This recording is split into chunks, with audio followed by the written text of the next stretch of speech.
Hello guys, আসসালামু আলাইকুম। আশা করি সবাই ভালো আছেন। ঈদ উপলক্ষে আসলে বাড়িতে আসলে একটু ঘোরাঘুরি করতে হয়, কারণ ভালোই লাগে। কারণ সবসময় তো বাড়িতে আসা হয় না, বাড়িতে আসলে ওরকমভাবে থাকা হয় না। তো ঈদে আসলে দেখা গেছে কয়দিন ছুটি মুটি পাই, তো যার কারণে একটু ঘোরাঘুরি করা লাগে। তো আজকে চলে যাচ্ছি নানার বাড়িতে। নানার বাড়িতে হচ্ছে অনেক দিন ধরে যাওয়া হয় নাই। নানার বাড়িতে যাওয়া হয় না এই কারণ নানার বাড়িতে নানা নানু বলতে কেউ নাই, শুধু একটা খালা আছে। তো খালাও প্রায় মাঝে মধ্যে ফেনীতে থাকে শহরে ওনার মেয়ে নিয়ে। তো এখন হয় ঈদ উপলক্ষে বাড়িতে আসছে, তো আমিও যেহেতু আসছি, আসলে যে একটা টান থাকে ওই টানের কারণে না না গিয়ে পারি না।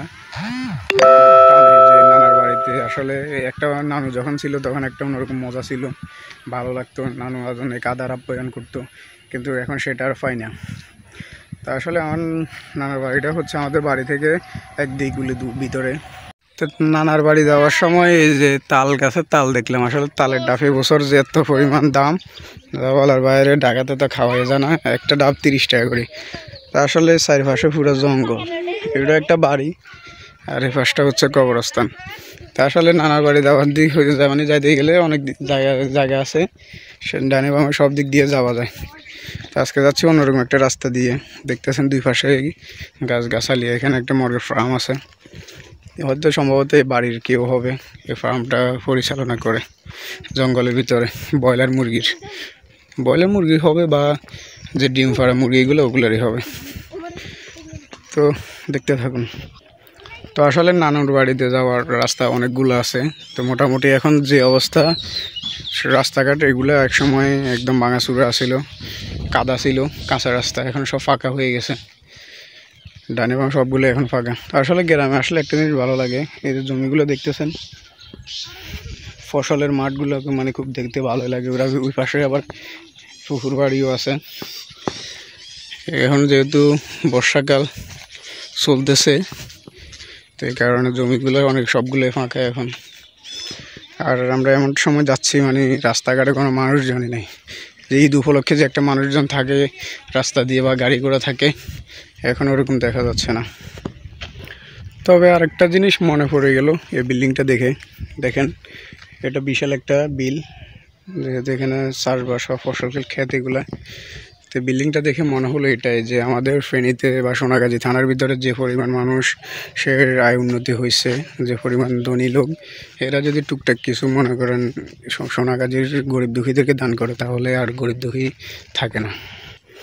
তো আমাদের আসলে ফেনী জেলার ভিতরে এত পরিমাণ প্রবাসী, যা বলার বাইরে। আমরা বাংলাদেশের যে কোনো প্রান্তে গিয়ে বলতে পারি যে আমাদের ফেনী জেলা রেমিটেন্সের জন্য হচ্ছে বিখ্যাত। আমাদের ফেনী জেলার ভিতরে প্রতিটা ফ্যামিলিতে একজন দুজন করে প্রবাসী আছেই। তো এই কারণে আমাদের ফেনী জেলা একটু উন্নত আছে, ঠিক আছে। কিন্তু সবার ভিতরে দেখা গেছে কোনো ফ্যামিলিতে ভালো আছে, মানে ভালো একটা চাকরি বাকরি করতেছে, ভালো স্যালারি পায়। আবার কিছু কিছু ফ্যামিলি আছে যারা ঋণ করে যায়, তারা দেখা গেছে ওই ঋণগুলো শোধ করতে করতে মানে তাদের জীবন চলে যায়। তো এই বাড়িটা ছোটো থেকেই চিনি, এটা হচ্ছে মুন্সি বাড়ি বলে। এই বাড়ির উপর দিয়ে যেতে হয়, আরও কয়েকটা রাস্তা আছে 3-4টা, ওদিক দিয়ে যেতে হয়। তো সারা বছর এদিক দিয়ে এটাই দেখে থাকি। এই যে দেখেন, এদিক দিয়ে শুধু একজন মানুষ হাঁটতে পারে, আর একটা সাইকেল যাওয়া যায়, এর থেকে আর বেশি কিছু যাওয়া যায় না। এটা হচ্ছে একটা পুকুর পাড়। এই হচ্ছে সেই আমার নানার বাড়ি। এটা হচ্ছে পুরান বাড়ি। তো এই বাড়িতে আসলে ওরকমভাবে আসা হয় না। এদিক দিয়ে বাগিনা বাস্তি নিয়ে আসি। আর এটা হচ্ছে কবরস্থান। এই কবরস্থানের দিকে তাকালে আসলে নানুর কথা মনে পড়ে। এই কবরস্থানের সহিত আছে আমার নানু, সামনে খালও আছে। তো পুরান বাড়ি থেকে ওনারা এখানে চলে এসেছে। পুরান বাড়ি থেকে আসি ওনারা হচ্ছে এখানে নতুন বাড়ি করছে জমির ভিতরে। এখানে শুধু একলাই নানুর বাড়ি ছিল, আর কি কোনো বাড়ি ছিল না। এখন কয়েকটা বাড়ি ঘর হয়েছে এই খালের পাশে। তো খালের মাটি খননের কারণে রাস্তাটা অনেক উঁচু হয়েছে আগের থেকে। পরিবেশ এখন আগের থেকে অনেক সুন্দর হয়েছে।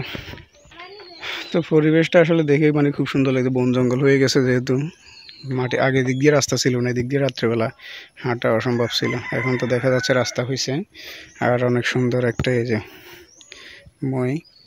কি সুন্দর একটা, মানে এখানে এটাকে কি বলে লামিয়া আবার বলতে জানে না। আচ্ছা, যাই হোক, এটা একটা হচ্ছে সেতু।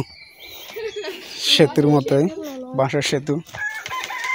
আর এটা হচ্ছে একটা খাল। এই খালে আগে অনেক সময় জোয়ার আসতো, এখন আর জোয়ার আসে না, খাল মরে গেছে। নানার বাড়িতে অলরেডি চলে আসছি, আর ভিডিও করা যাবে না। আজকের মতো এই পর্যন্ত। নানার বাড়ির ভিতরে গিয়ে দেখি কি অবস্থা।